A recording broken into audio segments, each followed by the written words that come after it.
on CBS 46 News at 6. The issue is we still continue to have people that are not taking this seriously. Governor Kemp has been working on his statewide shelter-in-place order all day.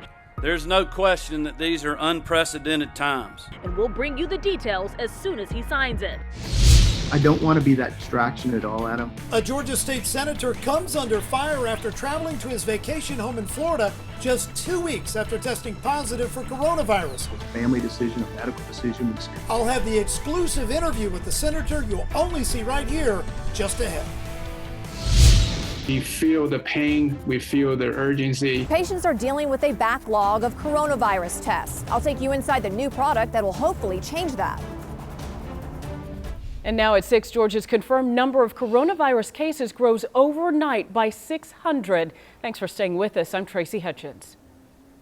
Good evening. I'm Sean Gables. As of now, Georgia has more confirmed cases than the entire continent of Australia. According to the State Department of Public Health, Georgia has more than 5,300 confirmed cases of the coronavirus, along with 163 deaths. Fulton County has the most cases with 712. Dougherty County has the most virus-related deaths with 29. Governor Brian Kemp continuing to put the final touches on a shelter-in-place order. Once he signs it, starting Friday, people will only be allowed to leave their homes for so-called essential services. The New York Times compiled a list of stay-at-home states. 297 million people in at least 38 states, including Georgia, are all being told to stay at home at all costs. CBS 46's Haley Mason is live tonight outside of the Capitol with what we can expect to see in this order. Haley, you just obtained brand new information from the Department of Health defending their timeline that has drawn harsh criticism nationwide.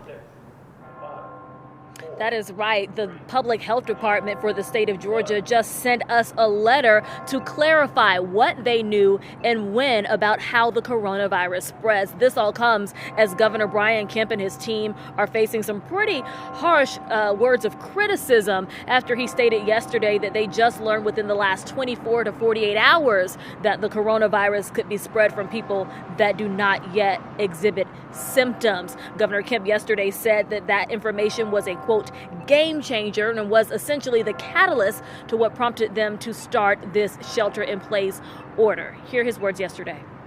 Individuals could have been infecting people before they ever felt bad. Well, we didn't know that until the last 24 hours. And as Dr. Toomey told me, she goes, this is a game changer for us. And I've been listening to her advice.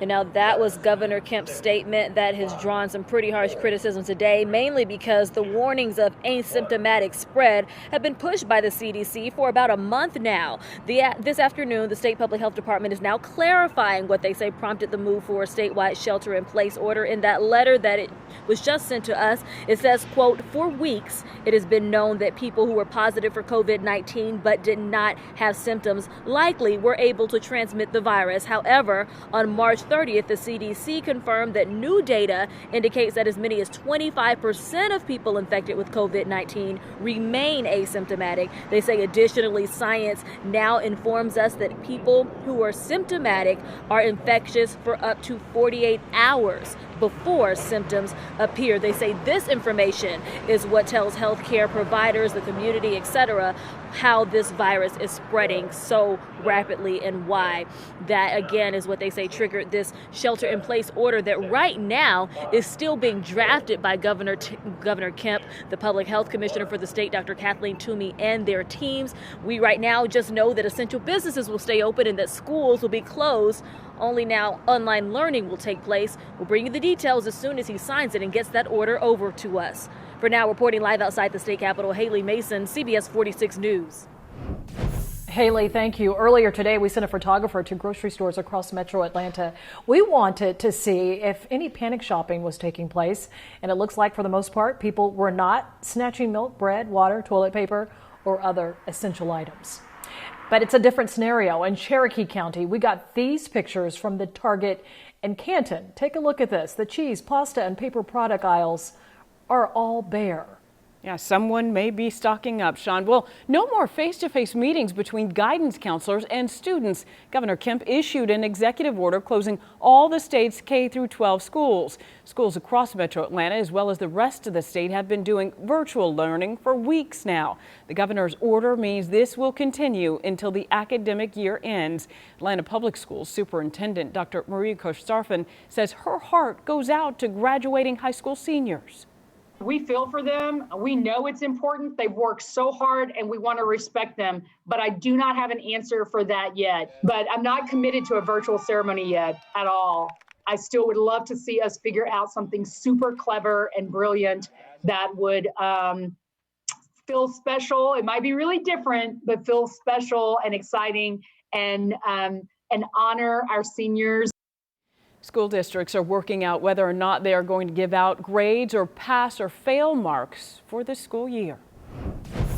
15 minutes or less. That's the timeline for getting results from a new coronavirus test that is being used nationwide. The FDA permitted it for use under the public health emergency guidance. China started using the test kits in February. Only on CBS46, though, Brittany Edney spoke with the company's CEO about how it works and also what it's doing for testing timelines. Easy to use, quick results, and no fancy equipment required. A new test for the coronavirus hits the market. The CEO says he's hopeful this will change things. We recognize this emergency of the needs for rapid tests for this infection. Dr. Frank Wang, CEO of Biomedomics, says when the coronavirus outbreak first started, his company reacted. We use our talent, we use our resource, and we put this thing together quickly to respond. The result, a test with 4 simple steps. Blood is collected, transferred to a cartridge, a few drops of a buffer, and results can be read in 15 minutes. Our test already used by kind of many leading institutions in U.S. like Harvard, Columbia. The test detects antibodies in the blood produced in response to the coronavirus infection, usually present in the later stages, but may remain after exposure.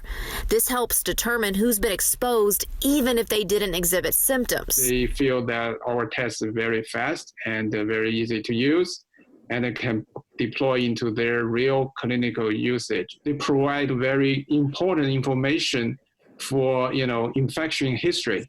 Early infection, middle infection, or late infection. Helping hospitals and clinical labs provide quick results to help give more efficient patient care. The Georgia Department of Public Health says there are no backlog issues at the Georgia Public Health Laboratory, but here are estimates of 10 to 15 days at commercial labs. We are in difficult time for our country.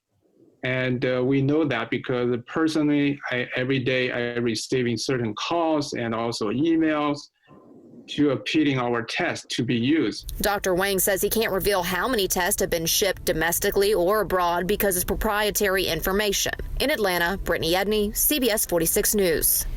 Well, tonight there are staggering numbers for the Labor Department. More than 6.5 million Americans applied for unemployment benefits just last week. That is double the number we told you about this same time last week. We have learned that Georgia's Department of Labor processed more than 133,000 claims for unemployment benefits last week. That's an increase of more than 110,000. The surge in numbers is prompting some economists to believe as many as 20 million jobs will be lost by the end of the month. Well, we know that so many of you are facing financial uncertainty right now, and that's why we are constantly updating the CBS 46 streaming app with information that can help you. You can find all of those changes on unemployment and aid and links in our streaming app. Sean? Tracy, a Georgia lawmaker chastised for his decision to leave the state and visit his vacation home after testing positive for the coronavirus. State Senator Bruce Thompson spoke exclusively with CBS 46's Adam Murphy about his reason for leaving. Senator Thompson told me he suffers from asthma, allergies, and nearly lost his life after contracting COVID-19, and that his doctor recommended he rehab in Florida. We were ready to go self-isolate and hunker down like what was required. For the first time since coming under fire, State Senator Bruce Thompson spoke only to CBS 46 about traveling to his second home in Florida just days after recovering from the coronavirus. And the medical team is a part of my recovery. My lungs are about 65 to 70%. Said, it would be good for you to go to a warmer climate, that's salt air, continue to isolate, even though you're far beyond your 14 days. While on his way to St. George Island along the Panhandle, Thompson received a phone call from the sheriff in Franklin County, Florida. We had a nice conversation, I believe. He asked the question of why I would come, as many people asked. And I said, we're certainly not coming for vacation. We're coming as a part of rehab. Then Sheriff A.J. Tony Smith voiced his concerns publicly on Facebook, noting that he had asked people not to visit the area. We're scared. A lot of people in the community are. We don't want to contract this disease. Hundreds of people reacted, many blasting the senator for not staying at home in Georgia. One person said, pretty arrogant behavior by the senator. Another said, shame on him for coming to St. George, a lawmaker who doesn't abide by the quarantine ordinance. And then there was this, class act sheriff, senator from Georgia, not so much. Understand, going to do everything in our power to make sure that if there is any kind of virus that he may have brought here, that we do everything we can to make sure that folks don't come in contact. The sheriff even assigned a deputy to Thompson's home. Soon after, the senator returned to Georgia. So I was far beyond 14 days of isolation, and so was my family of being exposed, right? So the best of our knowledge, following the professionals, is I was no longer a carrier or contagious. And I certainly was not going to go around people anyway. Thompson told me he returned to Georgia so he wouldn't be a distraction. He said he never interacted with anyone while traveling, didn't even get out of his car. And rumors that he went to a grocery store and that he was escorted by Florida officials back to the state line, he said were false. In Atlanta, Adam Murphy, CBS 46 News. Oh, we're going to start with our 3-degree guarantee. I have good news for the American Red Cross, and that is we'd hit that forecast on the head. As you know, every Monday through Friday, if we are within 3 degrees of that forecast high temperature, we add $50 to our charities pot. So far, we're only 2 days into April, so we're 2 for 2, $100 and counting for the American Red Cross. That is our charity this month. The forecast high was 69 and the high was 69 degrees. Temperatures have gone down just 1 degree since we hit that high at 68 right now in Atlanta, 68 in Midtown, 65 in Smyrna. A little cooler in southern Cherokee County, 64 right now in Woodstock, but still very dry out there. No rain at all. We'll keep it rain-free the rest of tonight. Crystal clear skies, perfect for stargazing. No cloud cover at all. That will allow temperatures to drop quickly. We are going down to 46 degrees tonight, which is an improvement. Last night we got down to 40, so it will be just a smidgen milder for tonight, but still very clear and beautiful. Tomorrow we have a great day ahead, starting off with lots of sunshine. And then as we head into the afternoon, we are going to see a little more cloud cover tomorrow compared to today. So yes, it will be mostly sunny, but we are going to see a little more cloud cover, and we're also going to see warmer temperatures. Today, we only got to 69 degrees. Tomorrow, we'll get up to 75 degrees in Atlanta, 78 in Athens, 77 in LaGrange, 71 in LJ. The average high is right around 70, so we are going to be a little above that, but we will stay dry, and we'll stay dry through the weekend. So several days of dry weather. By Monday, just a tiny chance of rain that will go up by Tuesday and Wednesday, but until then it will be gorgeous, and that means a really nice weekend. Of course, continue to practice your social distancing, but you can go outside. I've seen really great images of chalk art that all these kids are putting together. Do something outdoors, get some fresh air, and enjoy this beautiful weather. 77 on Saturday, 79 on Sunday. By Monday, clouds do increase, but only a 20% chance of rain, mainly in northern Georgia.